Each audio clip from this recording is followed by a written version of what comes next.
Sempat viral mobil Alphard masuk apron Bandara Soekarno-Hatta yang ternyata menjemput Sri Mulyani, kini Menteri Keuangan itu buka suara. Sri menjelaskan jika Alphard yang menjemputnya itu adalah protokol yang diberikan kepadanya. Disediakannya Alphard untuk masuk apron itu sengaja dilakukan karena sekaligus mengantar Sri Mulyani berkunjung ke Bea Cukai.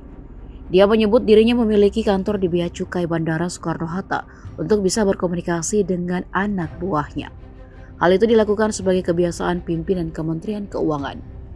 Sri menjelaskan karena Bea Cukai berada di bawah Kementerian Keuangan, sehingga ia sekaligus berkesempatan untuk berdiskusi bersama kepala kantor wilayah dan mengecek. Sebelumnya, mobil hitam jenis Alphard tertangkap kamera memasuki pelataran Bandar Udara Internasional Soekarno-Hatta. Setelah ramai di media sosial, ternyata Alphard tersebut disediakan untuk menjemput Menteri Keuangan Sri Mulyani. Mobil Alphard itu tak sendiri, tampak dikawal mobil dinas Direktorat Jenderal Bea Cukai.